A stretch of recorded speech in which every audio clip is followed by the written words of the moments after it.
Famous story channel में आपका स्वागत है। आइए आज हम आपको सुनाते हैं मास्टर भगवान दास द्वारा लिखित एक प्रसिद्ध प्रारंभिक हिंदी कहानी प्लेग की चुड़ैल। यह कहानी प्लेग महामारी के दौरान फैले अंधविश्वास, भय और सामाजिक मानसिकता का चित्रण करती है। कहानी में महामारी को एक चुड़ैल के रूप में देखा गया है जो लोगों की जान ले रही है। यह कहानी सामाजिक सरोकारों को उजागर करती है।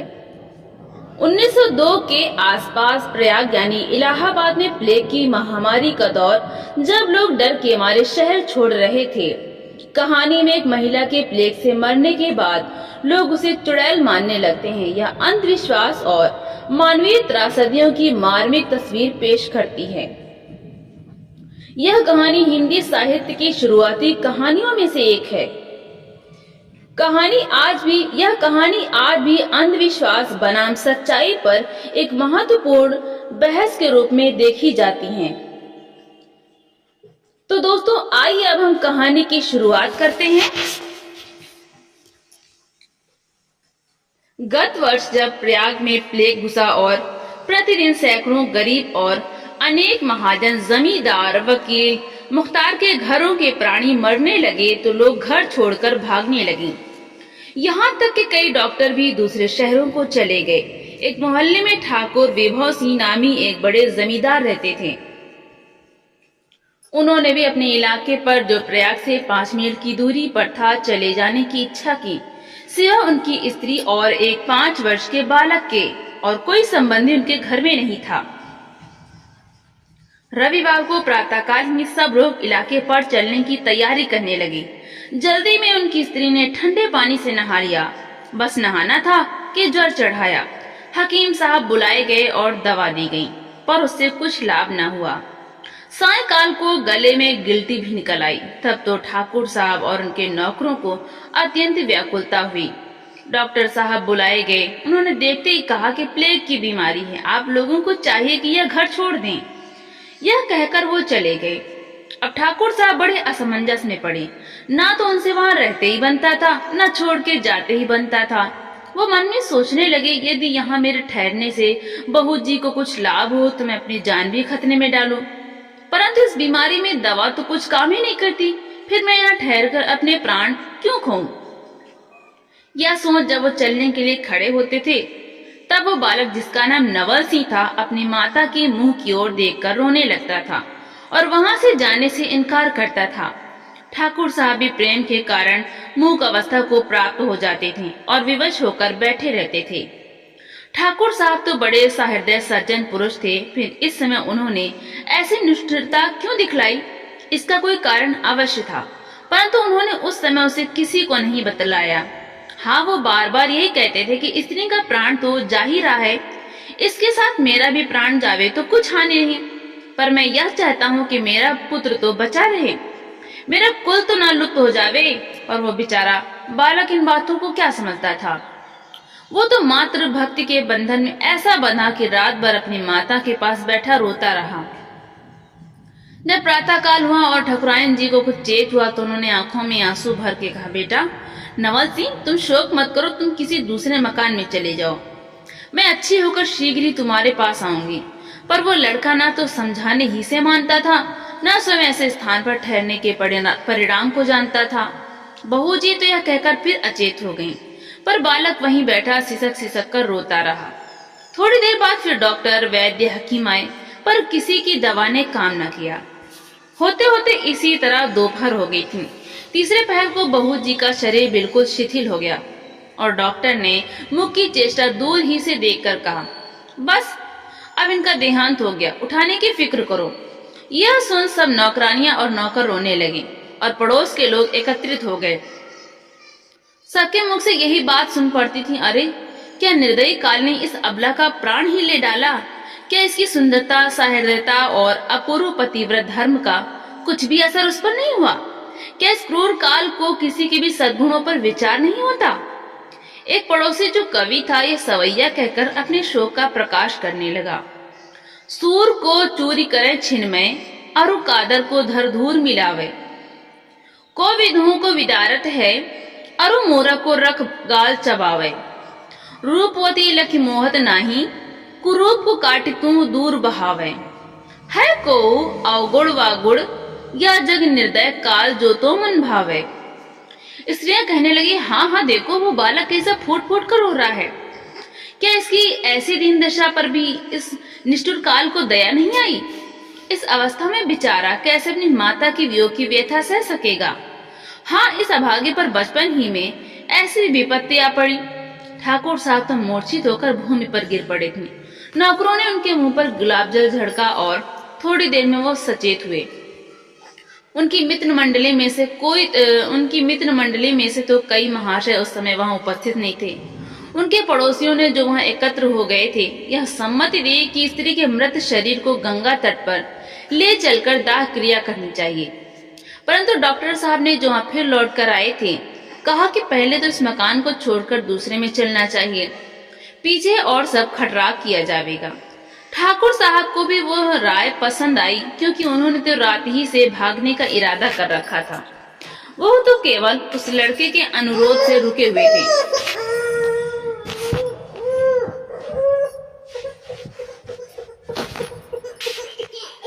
परंतु क्या उस लड़के को उस समय भी वहां से ले चलना सहज था? नहीं, वो तो अपनी मृत माता के निकट से जाना ही नहीं चाहता। बार बार उसी पर जाकर गिर पड़ता था और उसकी अधुकली आंखों की ओर देख देख कर रोता और माता माता कहकर पुकारता था। उसका रोदन सुनकर देखने वालों की छाती फटती थी और उनकी आंखों से आंसुओं की धारा बहती थी। अंत में ठाकुर साहब ने उस बालक को पकड़कर गोद में उठा लिया और गाड़ी में बिठलाकर दूसरे मकान की ओर रवाना हुए। अलबत्ता चलती बार ठाकुर साहब ने स्त्री के मृत शरीर की ओर देखकर कुछ अंग्रेजी में कहा था, जिसका एक शब्द मुझे याद है, फेयरवेल। नौकर सब ठाकुर साहब ही के साथ रवाना हो गए, परंतु उनका एक पुराना नौकर उस मकान की रक्षा के लिए वहीं रह गया।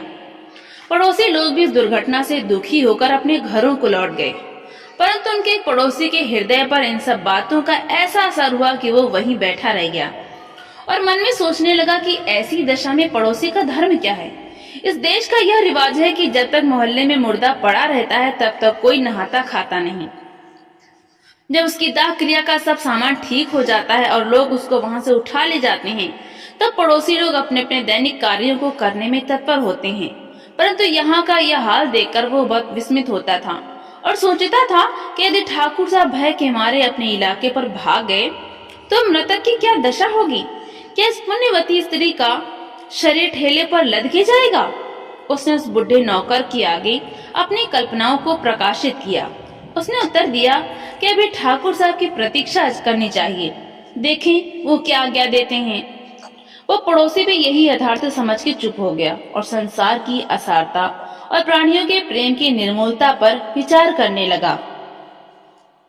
उस समय उसे नानक जी का यह पद याद आया, सबे कुछ जीवत का व्यवहार, और सूरदास का कुसुमे मीत काको कौन भी स्मरण आया, पर समय की प्रतिकूलता देख वो इन पदों को गा न सका।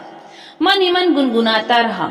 इतने ही में ठाकुर साहब के दो नौकर वापस आए और उन्होंने बूढ़े नौकर से कहा कि हम लोग पहरे पर मुकर्रर हैं और तुमको ठाकुर साहब ने बुलाया है। वो मतन सौदागर के मकान में ठहरे हैं, वहीं तुम जाओ। उस बुढ़े का नाम सत्य सिंह था। जब वो उक्त स्थान पर पहुंचा तो उसने देखा कि ठाकुर साहब के चंद मित्र जो वकील, महाजन और अमले थे इकट्ठे हुए हैं और वे सब एकमत होकर यही कह रहे हैं कि आप अपने इलाके पर चले जाइए, दाह क्रिया के झंझट में मत पड़िए, यह कर्म आपके नौकर कर देंगे, क्योंकि जब प्राण बचा रहेगा तो धर्म की रक्षा हो जाएगी।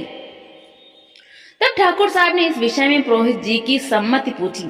उन्होंने भी उस समय हाँ में हाँ मिलाना ही उचित समझा और कहा कि धर्मशास्त्रानुसार ऐसा हो सकता है, इस समय चाहे जो दग्ध कर दे, इसके अनंतर जब सुभीता समझा जाएगा आप एक पुतला बनाकर दग्ध क्रिया कर दीजिएगा। इतना सुनते ही ठाकुर साहब ने पुरोहित जी से ही कहा, यह 30 रुपए लीजिए और मेरे 8 नौकर साथ ले जाकर कृपा करके आप दग्ध क्रिया करवा दीजिए और मुझे इलाके पर जाने की आज्ञा दीजिए। यह कहकर लड़के को साथ लेकर और मित्रों से विदा होकर ठाकुर साहब इलाके पर पधारे और पुरोहित जी सत्य सिंह प्रभृति 8 नौकरों को लेकर उनके घर पर गए। सीढ़ी बनवाते और कफन इत्यादि मंगवाते समय सायकाल हो गया। जब नाइन बहू जी को कफनाने लगे उसने कहा, इनका शरीर तो भी बिल्कुल ठंडा नहीं हुआ है और आंखें अधखुली सी हैं, मुझे भय मालूम होता है। पुरोहित जी और नौकरों ने कहा, यह तेरा भ्रम है, मुर्दे में जान कहाँ से आई? जल्दी लपेट ताकि गंगा तट ले चलकर इसका सतगत करें। रात होती जाती है, क्या मुर्दे के साथ हम लोगों को भी मरना है? ठाकुर साहब तो छोड़ ही भागे। अब हम लोगों को इन पचड़ों से क्या मतलब है? किसी तरह फूंक फांक कर घर चलना है। क्या इसके साथ हमें भी जलना है? सत्य सिंह ने कहा, भाई जब नाइन ऐसा कहती है तो देख लेना चाहिए, शायद बहू जी की जान न निकली हो। ठाकुर साहब तो जल्दी से छोड़ भागे। डॉक्टर दूर ही से देखकर चला गया। ऐसी दशा में अच्छी तरह जांच कर लेनी चाहिए। सब नौकरों ने कहा, सत्य सिंह तुम तो सटिया गए हो, ऐसा होना असंभव है, बस देर ना करो, ले चलो। यह कहकर मुर्दे को सीढ़ी पर रख कंधे पर उठा। सत्य सिंह का वचन असत्य और राम नाम सत्य कहते हुए दश अश्वमेध घाट की ओर ले चले। रास्ते में एक नौकर कहने लगा, 7 बज गए हैं, दग्ध करते करते तो 12 बज जाएंगे। दूसरे ने कहा, फूंकने में निस्संदेह सारी रात बीत जाएगी। तीसरे ने कहा, यदि ठाकुर साहब कच्चा ही फेंकने को कह गए होते तो अच्छा होता। चौथे ने कहा, मैं तो समझता हूँ कि शीतला हैजा प्लेग से मरे हुए मृतक को कच्चा ही बहा देना चाहिए। पांचवें ने कहा, यदि पुरोहित जी की राय हो तो ऐसा ही कर दिया जाए। पुरोहित जी ने, जिसे रात्रि समय शमशान में जाते डर मालूम होता था, कहा, जब 5 पंच की ऐसी राय है तो मेरी भी यही सम्मति है, और विशेषकर इस कारण कि जब एक बार ठाकुर साहब को नरेणी अर्थात पुतला बनाकर जलाने का कर्म करना ही पड़ेगा तो इस समय दग्ध करना अत्यावश्यक नहीं है। छठे और सातवें ने कहा कि बस चलकर मुर्दे को कच्चा ही फेंक दो, ठाकुर साहब से कह दिया जाएगा कि जला दिया गया। परंतु सत्य सिंह, जो यथा नाम तथा गुण बहुत सच्चा और ईमानदार नौकर था, कहने लगा, मैं ऐसा करना उचित नहीं समझता। मालिक का कहना और मुर्दे की गति करना हमारा धर्म है। यदि आप लोग मेरा कहना ना माने तो मैं यहीं से घर लौट जाता हूँ। आप लोग चाहे जैसा करें और चाहे जैसा ठाकुर साहब से कहें। यदि वो मुझसे पूछेंगे तो मैं सच सच कह दूंगा। यह सुनकर नौकर घबराए और कहने लगे कि भाई 30 रुपए में से जो ठाकुर साहब ने दिए हैं तुम सबसे अधिक हिस्सा ले लो, लेकिन यह वृतांत ठाकुर साहब से मत कहना। सत्य सिंह ने कहा, मैं हरामखोर नहीं हूँ, ऐसा मुझसे कदापि नहीं होगा। लो मैं घर जाता हूँ, तुम लोगों के जी में जो आए सो करना। जब यह कहकर वो बुढ़ा नौकर चला गया तो बाकी नौकर जी में बहुत डरे और पुरोहित जी से कहने लगे, अब क्या करना चाहिए? बुढ़ा तो सारा भेद खोल देगा और हम लोगों को मौकूफ करा देगा। पुरोहित जी ने कहा, तुम लोग कुछ मत डरो, अच्छा हुआ कि बुढ़ा चला गया। अब चाहे जो करो, ठाकुर साहब से मैं कह दूंगा कि मुर्दा जला दिया गया। वो मेरे विश्वास बुढ़े से अधिक करते हैं। 30 में से 7 तो सीढ़ी और कफन में खर्च चुके हैं। 2-2 रुपए तुम 7 आदमी ले लो, बाकी 9 रुपए मुझे नौगरा का दान दे दो। मुर्दे को जल में डालकर राम राम कहते हुए कुछ देर रास्ते में बिताकर कोठी पर लौट जाओ, ताकि पड़ोसी लोग समझे कि अवश्य ये लोग मुर्दे को जलाए। यह सुनकर वे सब प्रसन्न हुए और 23 रुपए आपस में बांटकर मुर्दे को ऐसे अवघट घाट पर ले गए जहाँ न कोई डोम कफन मांगने को था, न कोई महाब्राह्मण दक्षिणा मांगने को। वहां पहुंचकर उन्होंने ऐसी जल्दी की कि सीढ़ी समेत मुर्दे को जल में डाल दिया और राम राम कहते हुए कगारे पर चढ़ाए, क्योंकि एक तो वहां अंधेरी रात वैसे ही भयानक मालूम होती थी, दूसरे वे लोग यह डरते थे कि कहीं सरकारी चौकीदार आकर गिरफ्तार न कर ले, क्योंकि सरकार की तरफ से कच्चा मुर्दा फेंकने की मनाही थी। निदान में बेईमान नौकर इस तरह स्वामी की आज्ञा भंग करके उस अविश्वसनीय पुरोहित के साथ घर लौटे। अब सुनिए उस मुर्दे की क्या गति हुई। उस सीढ़ी के बांस ऐसे मोटे और हल्के थे जैसे नौका के डांड, और उस स्त्री का शरीर क्रशित होकर ऐसा हल्का हो गया था कि उसके बोझ से वो सीढ़ी पानी में नहीं डूबी और इस तरह उतराती चली गई जैसे बांसों का बेड़ा बहता हुआ चला जाता है। यदि दिन का समय होता तो किनारे पर के लोग अवश्य इस दृश्य से विस्मित होते और कवि तो कुछ खोद खाद मचाते, परंतु रात का समय था, इससे वो शव सहित सीढ़ी का बेड़ा धीरे धीरे बहता हुआ त्रिवेणी पार करके प्रायः 5 मील की दूरी पर पहुंचा। पर यह तो कोई अचंभे की बात न थी। अत्यंत आश्चर्यजनक घटना तो यह हुई कि गंगा जल की शीतलता उस सोपान स्थित शरीर के लिए, जिसे लोगों ने निर्जीव समझ लिया था, ऐसे उपकारी भी कि जीव का जो अंश उसमें रह गया था वो जाग उठा। और बहू जी को कुछ होश आया, परंतु अपने को इस अद्भुत दशा में देख वो भौचक सी रह गईं। उनके शरीर का यह हाल था कि प्राणांतक ज्वराग्नि तो बुझ गई थी, परंतु गले में की गिल्टी ऐसी पीड़ा दे रही थी कि उसके कारण वो कभी कभी अचेत सी हो जाती थी। परंतु जब उस सर्वशक्तिमान जगदीश्वर की कृपा होती है तो अनायास प्राण रक्षा के उपाय उपस्थित हो जाते हैं।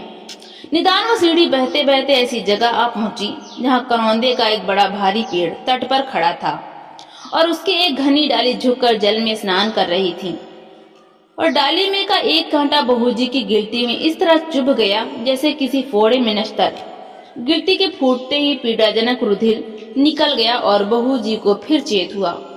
झट उन्होंने अपना मुंह फेर कर देखा तो अपने को उस हरी शाखा की शीतल छाया में ऐसा स्थिर और सुखी पाया जैसे कोई श्रांत पथिक हिंडोले पर सोता हो। सूर्योदय का समय था। जल में किनारे की ओर कमल प्रफुल्लित थे और तटस्थ वृक्षों पर पक्षीगण कलरव कर रहे थे। उस अपूर्व शोभा को देखकर बहू जी अपने शरीर की दशा भूल गईं और मन में सोचने लगी कि क्या मैं स्वर्गलोक में आ गई हूँ या केवल स्वप्नावस्था में हूँ, और यदि मैं मृत्युलोक ही में इस दशा को प्राप्त हुई हूँ तो भी परमेश्वर मुझे इस सुख में अवस्था में सर्वदा रहने दे। परंतु इस संसार में सुख तो केवल क्षणिक होता है। सुख की तो बौछार नहीं है, दुख का मेह बरसता है। यह मुर्दे का गांव रे बाबा, सुख महंगा दुख सस्ता है। थोड़ी ही देर बाद पक्षीगण उड़ गए और लहरों के वेग से कमलों की शोभा मंद हो गई। सीढ़ी का हिंडोलना भी अधिक हिलने लगा, जिसे क्रशित शरीर को कष्ट होने लगा। बहू जी का जी उबने लगा। उनका वश क्या था, शरीर में शक्ति नहीं थी कि तैरकर किनारे पर पहुंचे। हालांकि 4 ही हाथ की दूरी पर एक छोटा सा सुंदर घाट बना हुआ था। वो मन में सोचने लगी कि शायद मुझको मृतक समझ मेरे पति ने मुझे इस तरह बहा दिया है, परंतु उनको ऐसी जल्दी नहीं करनी चाहिए थी। मेरे शरीर की अवस्था की जांच उन्हें भलीभांति कर लेनी चाहिए थी। भला उन्होंने मेरा त्याग किया तो किया, उनको बहुत सी स्त्रियां मिल जाएंगी, परंतु मेरे नादान बच्चे की क्या दशा हुई होगी। अरे, वो मेरे वियोग के दुख को कैसे सह सकता होगा। हाँ, वो कहीं रो रो के मरता होगा। उसको मेरे सदृश माता कहाँ मिल सकती हैं? वे माता तो उसको और भी दुखदायी नहीं होगी। हे परमेश्वर, यदि मैं मृत्यु लोक ही में हूँ तो मेरे बालक को शांति और मुझे ऐसी शक्ति प्रदान कर कि मैं इस दशा से मुक्त होकर अपने प्राण प्रिय पुत्र से मिलूं। इतना कहते ही एक ऐसी लहर आई कि कई घूंट पानी उनके मुख में चला गया। गंगा जल के पीते ही शरीर में कुछ शांति सी आ गई और पुत्र के मिलने की उत्कंठा ने उनको ऐसा उत्तेजित किया कि वो हाथों से धीरे धीरे उस सीढ़ी रूपी नौका को खेकर किनारे पर पहुंच गईं। परंतु श्रम से मूर्छित होकर भूमि पर गिर पड़ी। कुछ देर बाद जब होश आया तो उस स्थान की रमणीयता देखकर फिर उन्हें यही जान पड़ा कि मैं मरने के पश्चात स्वर्गलोक में आ गई हूँ। गंगा जी के उज्जवल जल का मंद मंद प्रवाह आकाश गंगा की शोभा दिखाता था और किनारे किनारे के स्थिर जल में फूले हुए कमल ऐसे देख पड़ते थे जैसे आकाश में तारे। दोहा, गंगा के जलगात पैदल जल जात सुहात, जैसे गोरे देह पे नील वस्त्र दर्शात। तट पर अम्ब कदम्ब अशोक आदि वृक्षों की श्रेणियां दूर तक चली गई थीं और उनके समीप के वन की शोभा जहां बसंत ऋतु रहियो लुभाई ऐसी मनोहर थी कि मनुष्य का चित्त देखते ही मोहित हो जाता था। कहीं करौंदे, कहीं कोरैया, इंद्रबेला आदि के वृक्ष अपने फूलों की सुगंध से स्थानों को सुवासित कर रहे थे। कहीं बेला, कहीं चमेली, केतकी, चंपा के फूलों से लदी हुई डालियां एक दूसरे से मिली हुई यूं देख पड़ती थीं जैसे पुष्पों की माला पहने हुए सुंदर बालिकाएं एक से एक हाथ मिलाए खड़ी हैं। उनके बीच बीच में ढाके वृक्ष लाल फूलों से ढके हुए यूं देख पड़ते थे जैसे संसारियों के समूह में विरक्त वनवासी खड़े हों। इधर तो इन विरक्तों के रूप ने बहू जी को अपने वर्तमान दशा की ओर ध्यान दिलाया, उधर कोकिला की कूक ने हृदय में ऐसी भूख पैदा की। एक बार फिर बहू जी पति के वियोग की व्यथा से व्याकुल हो गईं और कहने लगी कि इस शोक सागर में डूबने से बेहतर यही होगा कि गंगा जी में डूब मरूं। फिर सोचा कि पहले यह तो मैं विचार लूं कि मेरा मरना भी संभव है या नहीं। यदि मैं स्वर्गलोक के किसी भाग में आ गई हूँ तो यहाँ मृत्यु कैसे आ सकती है। परंतु यह स्वर्गलोक नहीं जान पड़ता, क्योंकि स्वर्ग में शारीरिक और मानसिक दुख नहीं होते और मैं यहाँ दोनों से पीड़ित हो रही हूँ। इनके अतिरिक्त मुझे क्षुधा भी मालूम होती है। बस निस्संदेह मृत्यु लोक ही में इस दशा को प्राप्त हुई हूँ। यदि मैं मनुष्य के शरीर में अब तक हूँ और मरकर पिशाची नहीं हो गई हूँ, तो मेरा धर्म यही है कि मैं अपने अल्प वयस्क बालक को ढूंढकर गले से लगाऊं। परंतु मैं शारीरिक शक्तिहीन अबला इस निर्जन स्थान में किसे पुकारूं, किधर जाऊं? हे करुणामय जगदीश, तू ही मेरी सुधरे। यदि तूने द्रौपदी, दमयंती आदि अबलाओं की पुकार सुनी है तो मेरी भी सुन।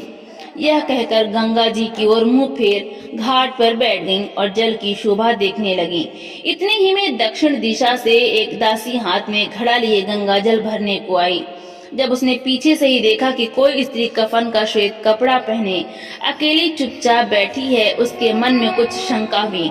जब उसने देखा कि नीचे पानी में एक मुर्दा वाली सीढ़ी भी तैर रही है, तब तो उसे अधिक भय मालूम हुआ और उसने सोचा कि अवश्य कोई मरी हुई स्त्री चुड़ैल होकर बैठी है।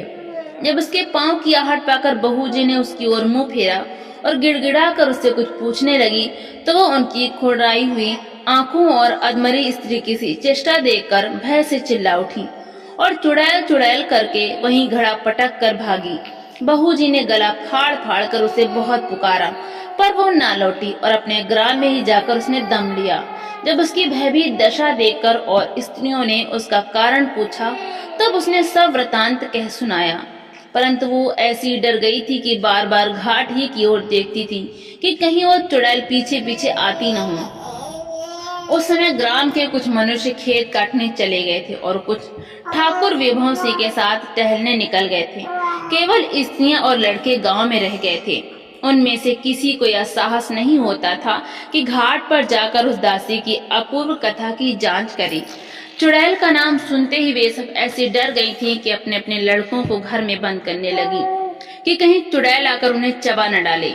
उस समय ठाकुर साहब का लड़का नवल से भी अपनी मृत माता का स्मरण कर कर नेत्रों से आंसू बहाता हुआ इधर उधर घूम रहा था और लड़कों के साथ खेलने की उसे इच्छा न होती थी। जब एक स्त्री ने उससे भी कहा कि भैया तो तुम अपने बंगले में छिप जाओ, नहीं तो चुड़ैल आकर तुम्हें पकड़ लेगी। वो आश्चर्यचकित होकर पूछने लगा कि चुड़ैल कैसी होती हैं? यदि वो यहाँ आवेगी भी तो मुझे क्यों पकड़ेगी? मैंने उसकी कोई हानि नहीं की है। इधर तो यह बातें हो रही थी, उधर बहू जी निराश होकर फिर मन में सोचने लगी कि यह तो निश्चय है कि मैं अभी तक मृत्यु लोक में ही हूँ, पर क्या वास्तव में मेरा पुनर्जन्म हुआ है? क्या मैं सचमुच चुड़ैल हो गई हूँ, जैसा कि यह स्त्री मुझे देखकर कहती हुई भागी है? अवश्य इसमें कुछ भेद है, वरना मैं इन क्रशित अंगों पर कफन का श्वेत वस्त्र लपटाए, काले नागों के से बालों के लट लटकाए हुए इस अज्ञात निर्जन स्थान में कैसे आ जाती? हे विधाता, मैंने कौन सा पाप किया जो तूने मुझे चुड़ैल का जन्म दिया? क्या पतिव्रत धर्म का यही फल है? अब मैं इस अवस्था में अपने प्यारे पुत्र को कहाँ पाऊंगी, और यदि पाऊंगी तो उसे कैसे गले लगाऊंगी? वो तो मेरी डरावनी सूरत देखते ही भागेगा, पर जो हो मैं उसे अवश्य तलाश करूंगी, और यदि वो मुझसे सप्रेम नहीं मिलेगा तो उसको भी इसी दशा में परिवर्तित करने की चेष्टा करूंगी। यह सोचकर वो धीरे धीरे उसी ओर चली जिधर वो दासी भागी थी। दुर्बलता के मारे सारा देह कांपता था, पर क्या करे, क्षुधा के मारे रहा नहीं जाता था। निदान खिसकते खिसकते उपवन डाक कर वो वाटिका में पहुंची, जिसमें अमरूद, नारंगी, फालसा, लीची, संतरा इत्यादि के पेड़ लगे हुए थे और क्यारियों में अनेक प्रकार के अंग्रेजी और हिंदुस्तानी फूल फले हुए थे। वाटिका के दक्षिण ओर एक छोटा सा बंगला मालूम होता है, जैसा मेरे इलाके पर के बगीचे में बना हुआ है। क्या मैं ईश्वर की कृपा से अपनी ही वाटिका में तो नहीं आ गई हूँ? अरे, यह पुष्प मंडल भी तो वैसा ही जान पड़ता है जिसमें 3 वर्ष में नवल जी को गोद में लेकर खिलाती थी। मैं जब यहाँ आई थी तो ग्राम की स्त्रियों से सुना था कि निकट ही गंगा जी का घाट है। मैंने ठाकुर साहब से वहाँ स्नान करने की आज्ञा मांगी थी, परंतु उन्होंने नहीं दी। क्या उसी पाप का तो यह फल नहीं है कि मैं इस दशा को प्राप्त हुई हूँ? परंतु इसमें मेरा क्या दोष था? स्त्री के लिए तो पति की आज्ञा पालन करना ही परम धर्म है। यह फल मेरे किसी और जन्म के पापों का मालूम होता है। इसी तरह मन में अनेक कल्पनाएं करती हुई बहू जी एक नारंगी के पेड़ के नीचे बैठ गईं और लटकी हुई डाल से एक नारंगी तोड़कर अपनी प्रज्वलित क्षुधाग्नि को बुझाना चाहती थी कि इतने में नवल सिंह घूमता घूमता उसी स्थान पर आ गया। उसको देखते ही बहू जी की भूख प्यास जाती रही, जैसे मृगी अपने खोए हुए शावक को पाकर उसकी ओर दौड़ती हैं। वैसे ही बहू जी झपट कर नवल सिंह से लिपट गई और बेटा नवल जी कहकर उसका मुख चूमने लगी। उस समय नवल सिंह की अपूर्व दशा थी। कभी तो बहू जी की डरावनी सूरत देखकर भय से भागना चाहता था, कभी माता के मुख की आकृति स्मरण करके प्रेमाश्रु बहाने लगता था और भोलेपन से पूछता था कि माता, तुम मर के फिर जी उठी हो और चुड़ैल हो गई हो। हम लोग तो तुमको घर पर ही छोड़ आए थे, तुम अकेली गिरती पड़ती यहाँ कैसे आ गई हो। बहू जी ने कहा, बेटा मैं नहीं जानती कि मैं इस दशा को कैसे प्राप्त हुई हूँ। यदि मेरा शरीर बदल गया है और मैं चुड़ैल हो गई हूँ, तो भी मेरा हृदय पहले ही कसा है और मैं तुम्हारी ही तलाश में खिसकते खिसकते इधर आई हूँ। इधर तो इस प्रकार प्रेमालिंगन और प्रश्नोत्तर हो रहा था, उधर ग्राम स्त्रियों ने दूर ही से घटना देखकर हाहाकार मचाया और कहने लगी, अरे नवल जी को चुड़ैल ने पकड़ लिया, चलिए दौड़ियो बचाइयो। अरे यह क्या अनर्थ हुआ। हम लोग क्या जानती थी कि वो डाइन वाटिका में आ बैठी है, नहीं तो नवल जी को क्यों उधर जाने देती। इसी तरह सब दूर ही से कौर मचा रही थी, परंतु डर के मारे कोई निकट नहीं जाती थी। इतने ही में विभव सिंह और उनके साथ जो गांव के आदमी टहलने गए थे वापस आ गए। यह कोलाहल देखकर उनको बड़ा आश्चर्य हुआ।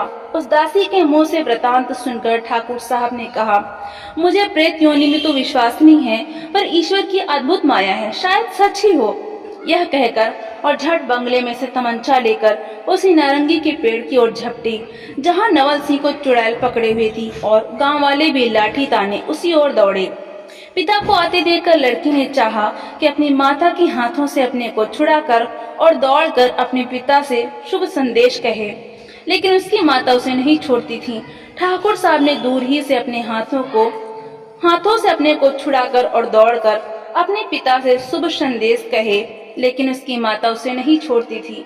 ठाकुर साहब ने दूर ही से यह हाथापाई देखकर समझा कि अवश्य चुड़ैल उसे जोर से पकड़े है और ललकार कर कहा, बेटा घबराओ मत, मैं आया। जब पास पहुंचे उन्होंने चाहा कि चुड़ैल को गोली मारकर गिरा दें, पर लड़के ने चिल्ला के कहा, इन्हें मारो मत, मारो मत, माता है माता।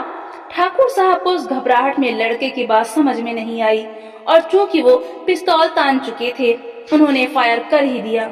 आवाज होते ही बहू जी अचेत होकर भूमि पर गिर पड़ी और लड़का चौंक कर जमीन पर बैठ गया। ठाकुर साहब ने उसे गोद में उठा लिया और कहा, बेटा डरो मत, अब तुम बच गए। बताओ तो यह कौन है, क्या वास्तव में चुड़ैल है। बहू जी को अचेत देखकर अब आदमी चिल्लाकर कहने लगी, चुड़ैल मर गई, चुड़ैल मर गई। यह सुनकर स्त्रियां भी समीप आईं और चारों ओर खड़ी हो देखने लगी। उनमें से वो दासी बोली, यह दुष्टिन चुड़ैल है जो घाट पर बैठी थी और यहाँ आकर नवल जी को निगलना चाहती थी। दूसरी स्त्रियां कहने लगी, हमने तो सुना था कि डायनों और चुड़ैलों के बड़े बड़े दांत और नख होते हैं, इसके तो वैसे नहीं है। यह निगोड़ी किस प्रकार की चुड़ैल है। एक ने कहा, यह डाइन की बच्ची है, बढ़ने पर इसके भी दांत बड़े होते। इधर तो ठिठोलियां हो रही थीं, उधर जब नवल सिंह को निश्चय हुआ कि माता गोली की चोट से मर गई तो शोक के मारे अचेत हो गया। अब सब लोग भयातुर होकर उसकी ओर देखने लगे। कोई कहता था कि पिस्तौल की आवाज से डर गया है, कोई कहता था कि इसे चुड़ैल लग गई है। निदान जब वो कुछ होश में आया तो रो रो के कहने लगा, यह तो मेरी माता है, मैंने तो मना किया था, आपने इन्हें गोली से क्यों मारा।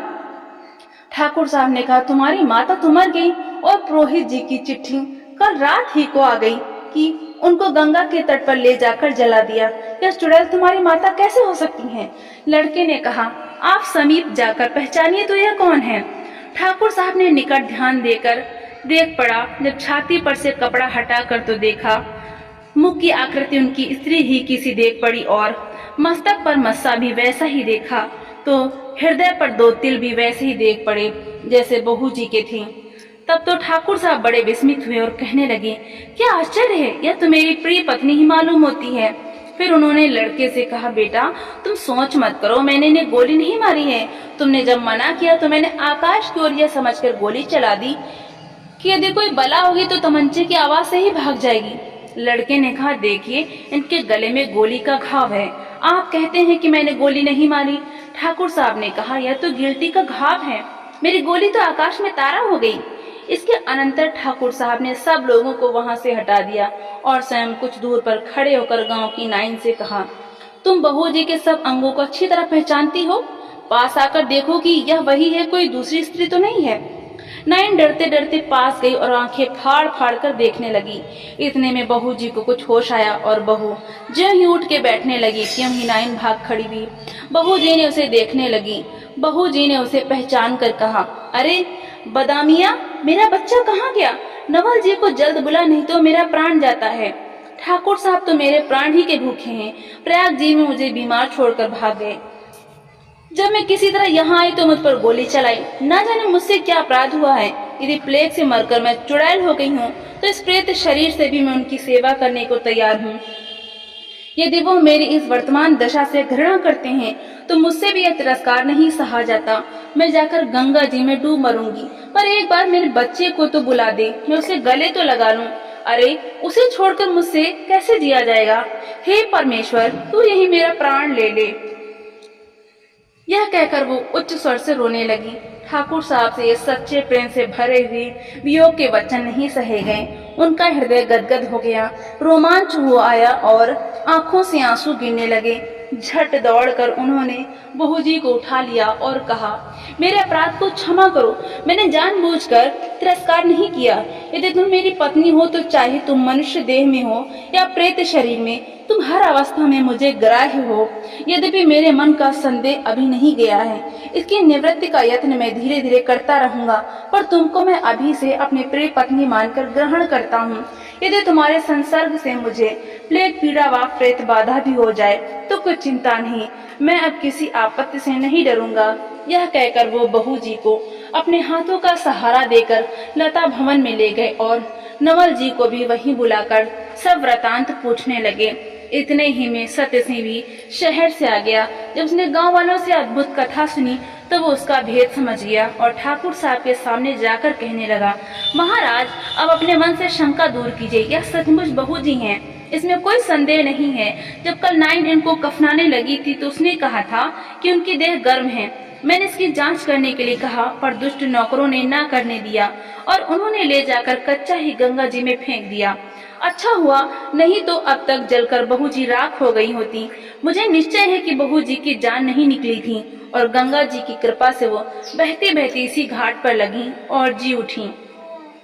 अब अपना भाग्य सराहिए, इनको फिर से अपनाई और बधाई बजाइए। इतना सुनते ही ठाकुर साहब ने फिर क्षमा मांगी और निशंक हो बहू जी को अंग से लगाया, प्रेमाश्रु बहाए। बहू जी भी प्रेम से विह्वल होकर नवल जी को गोद में लेकर बैठ गईं और उनके कंधे पर अपना सिर रख रोने लगीं। जब गाँव वालों ने यह वृतांत सुना तो वे आनंद से फूल उठे और बहू जी के पुनर्जन्म के उत्सव में मृदंग, मंजीरा और फाग से डफ बजाकर नाचने गाने लगे और स्त्रियां सब पान, फूल, मिठाई लेकर दौड़ी और बहू जी को देवी मानकर उनका पूजन करने और क्षमा मांगने लगी। बहू जी ने कहा, इसमें तुम लोगों का कोई दोष नहीं, यह मेरा दुर्भाग्य था जिसने ऐसे दिन दिखाए। अब ईश्वर की कृपा से जैसे मेरे दिन लौटे हैं वैसे ही सबके लौटे।